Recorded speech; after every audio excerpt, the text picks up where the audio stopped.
Next, I'd like to welcome the chairperson of the Nigerian affiliate, Bimpe Pogoson.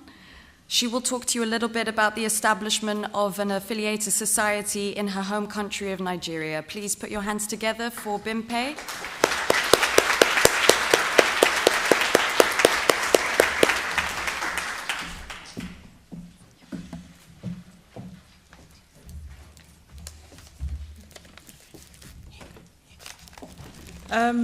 It's such a pleasure to be here this morning.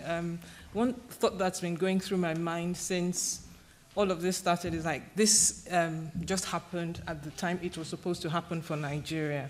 Because if we think about it, a lot of us who are part of this foundation in Nigeria did our training in London, and we passed through London, the London Training Center at one time or the other, and we would graduate and would say, yeah, we want to do something in Nigeria, but somehow or the other, it just never happened until I think the right time happened. Yes, I was lucky to be appointed the chairperson in Nigeria, but the thing is that I live in London, and all what we've achieved so far could never have happened without the very passionate Montessorians in Nigeria. So I'm very happy to introduce Yinke Awobo-Pearse, who's our treasurer, and she will talk through our slides today.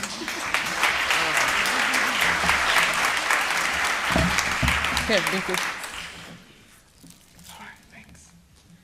Good morning, everyone, again. Thank you for the opportunity to be here. As Bimpe said, we're all excited. It's an exciting time for Montessori in Nigeria. So without further ado, I would go on.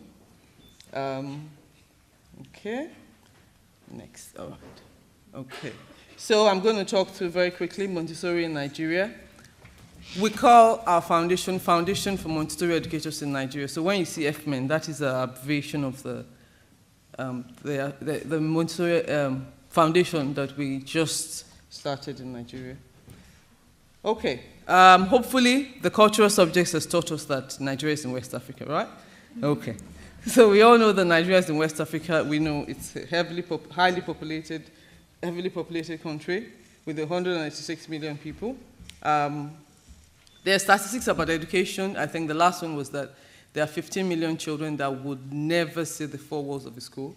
That is because education in Nigeria is in a crisis mode at the moment, so it's a good time, as Bimpe said, for Montessori to be in Nigeria. Montessori has been in Nigeria a long time. For decades, actually, and I would say in the last couple of decades, I would say in the last 2 decades, it's really become very, very, it's grown significantly, and because we have an influx, as Bimpe said, a lot of internationally trained Montessorians have decided to either return home or come to places like Netherlands here or London to get trained. So we have a lot of that.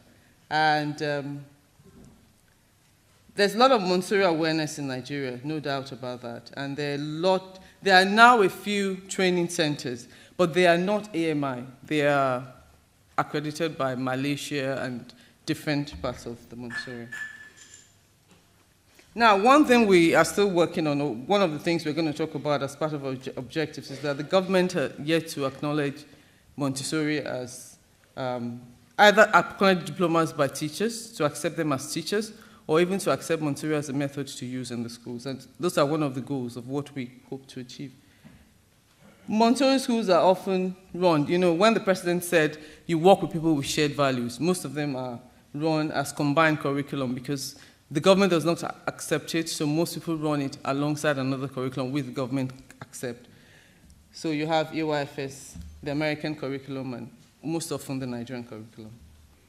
Good quality training are expensive. They're very few to find, of course. And most recently, the acting president also talked about collaborations. That's one of the things that has started happening in Nigeria. And collaborations, not only amongst Montessorians, but also amongst all the forms of educators in Nigeria. Now, this is FMEN. Again, Foundation for Montessori Education in Nigeria. That was born, of course, of a desire for us to have an AMI presence in Nigeria. Not because we think that AMI is I think AMI represents a global quality mark. So we wanted that because we believe that that would be something that would help us to get through the government changes that we're hoping to achieve. Of course, we have an executive committee. As she said, I'm the treasurer. She's the chairperson. There are trustees appointed. By Nigerian law, you have to be registered as a foundation. We're that. And we're now an affiliate of AMI. We're so happy about that. So excited. So,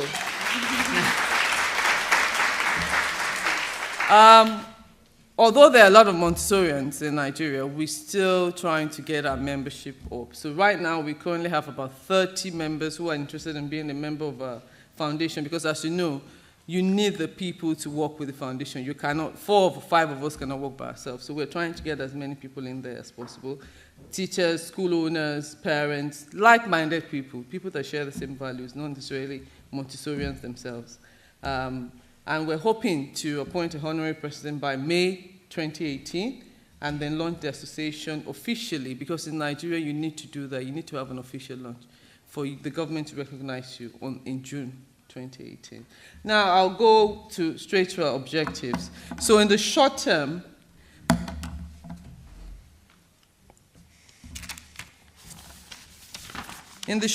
we're looking at growing our membership, as I just said, and we're looking at collaborations. I was so excited when the acting president said that, collaboration. I said, oh, that's one of the things we're looking at, not only with other people, but with the UNICEF, with UNESCO. I think this is one of the AMI goals as well, in the AMI strategic plan that I was reading.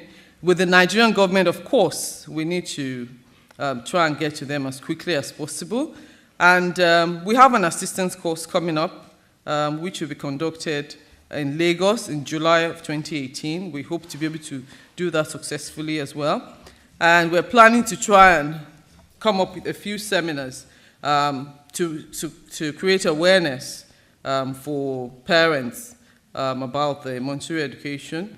Also, not only in the private sector, because it's not enough for us to look at only people that can afford the Montessori education, but also in the public sector as well.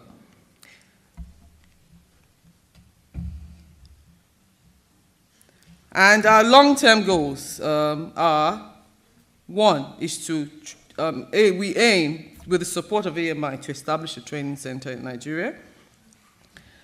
We also aim to have some form of school accreditation and evaluation so that Montessori is practiced in the way it's supposed to be practiced in Nigeria, because as I said, I was talking about combined curriculum. It's not that they are bad, but it's just sometimes it waters down the Montessori effect.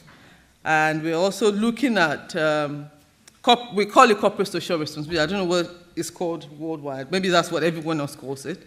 It's how we can reach out to the grassroots and how to get people as I said, we're looking at things like the ESF, the Aid to Life, things that we can do, going to the grassroots, and thinking, of course, coming up with our own innovative ideas of how to do that.